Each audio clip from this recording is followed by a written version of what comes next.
What's happening, Panda Nation? Peter Von Panda here. Hey, just bought myself this Get Pro, not GoPro, Get Pro selfie stick because you know I love shooting myself. I'm so gorgeous. And 75 centimeters long, shutter, self-timer. But the most interesting thing about this thing is the built-in tripod. So that's why I bought it. I wanted to check it out.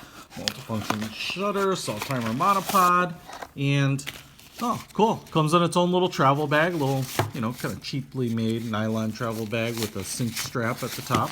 And then inside we have, a micro USB cable to charge this, I'm assuming for the onboard battery. And here is the selfie stick itself. Kind of innocuous looking, right? Not bad. The construction seems nice. The fact that this kind of butterflies out into a tripod is amazing, but it does feel pretty good as it is. Now, I can already see a few things that I really, really like about this. So, first of all, it looks like you have kind of a standard GoPro action camera style, three-prong mount up here. I have noticed that there appear to be two different sizes of this, or of these. Sometimes these things fit and sometimes they don't, but it looks to be pretty standard size, which I do like. Because if it is in standard size and I can use an action camera with it too, that's all the better, so I can hold it and selfie stick it. The other thing is it comes with this type of phone mount, which I really like, because you can center the phone, get it nice and balanced. These things flip up and they fold down, and then the whole thing folds down basically flush. And you can put your phone there, and it's under spring tension, so it'll adjust to a variety of different phones. Now, the cool thing about this is you can see this little silver button on the back, and that's because if you want to use, I think, the better camera on the phone, if I wanted to put like this iPhone in here, like this, and have the larger camera, the backside camera facing me, I could kind of see what it's shooting by looking into this little silver button and kind of get an idea of what it is seeing, right? It kind of works like a little bit of a fisheye lens. It's really low tech, but man, that kind of works. I see. I would see that I'm centered or I'm in the picture, very generally, but that's what that's there for. It's a little mirror, so that's kind of cool. That was brought to my attention by another viewer. And then down here, it looks like we have a few buttons, and oh man. Looks like we have a plus, a minus, and then a camera shutter. So, I'm not sure what all those would relate to, but the camera shutter would certainly be for taking a picture or for starting or stopping video. So that's pretty cool. And then, on top of that, it looks like it's removable, which is pretty awesome. So there is where the battery would be. There's the micro USB charging port. And so this is really the remote control. And, so you could actually set up your phone in front of you for a group photo, come back, use this remote to take the photo. That's pretty cool. And then when you want it just on your selfie stick, it looks like it kind of snaps back in there.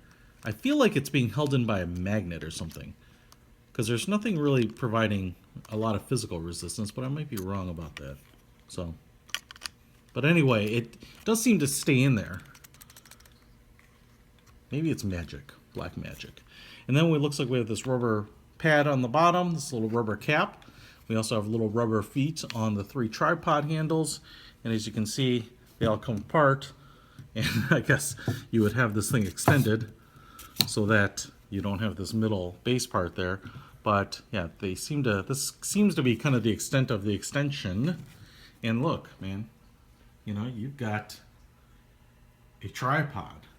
And I think that is really, really cool. How many times have you been out with friends or family trying to take a photo and you don't have anyone around, especially if you're hiking or something, and most of the time we just don't even like asking strangers for photos anymore. That used to be a big thing when cameras actually had film. You were good neighbors about that, but not anymore. Not anymore. Now we're all independent, right? So let's go ahead and just extend this bad boy. Kind of extends just like a really big car antenna. There's nothing high tech about the antenna or the extendable bar itself. So you can see there. And what did it say? 75 centimeters. So now I think what we need to do is go ahead and get this charged up turn it on, pair it to the phone, and see if the button works. Let's give it a try. Alright guys, so falling light out here. Sun's already gone down, but it's a little bit dark. But I thought I would tell you, first of all, criticisms and what I like about this camera. So I'm actually practicing what I'm preaching, and I've got the main camera, which has the optical image stabilization, facing me. So I'm actually just looking at that little button mirror, and that's the only thing that I'm kind of basing what I think the camera sees on. So it's kind of cool. You know, I wish it were a little bigger because it's pretty small, but it actually does work. Now, the other thing I wish is that the screw that holds the mount in place, or the camera in place, kind of at the angle that it's at, you could tighten down a little more. You can actually tighten it pretty tight, and it doesn't seem to be a problem, but you know, all the pieces are a little small. Then the other thing is, I did pair the remote on the handle to the phone, and so actually after you get it charged up, you just hold down that shutter button, the camera button on the remote for a few seconds, and it powers up, and then in the Bluetooth settings you'll see it, and it actually says Get Pro dash 5631 or something like that, and so you just pair it. Doesn't ask for a code or anything like that. What I also found out is that if you hit the up and down volume buttons here, at least on iOS, it actually does control the volume. So I was actually watching the volume bars go up and down with that, and then the shutter button is like does work like the shutter button. Actually, I turned it on right there, and I'm going to hit the shutter button right now.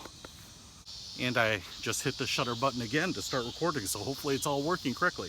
Now, a couple of things that I would critique a little bit is that the handle is pretty comfortable, but the remote piece is kind of in the center of the handle. So actually what I would prefer is the remote to be a little higher up on the handle, so it's where my thumb is, because once I get a good, you know, comfortable grip on the handle, the remote is kind of down by the palm of my hand, and so I wouldn't quickly be able to kind of manipulate the shutter button on the remote. Not a big deal, but it certainly would make it a little more comfortable, maybe to have the handle a little longer and be able to, you know, hit it with my thumb kind of at will. So on top of that, like I said, you go somewhere and, you know, put this on the ground with you as a tripod, take some photos, take some video, take some time lapse. Man, I think this is really quite useful. So I'm pretty impressed with it. Hopefully, you know, if it meets a need for you on your next vacation, you should definitely think about picking it up. I'm pretty happy with it. I'll put a link to it in the description.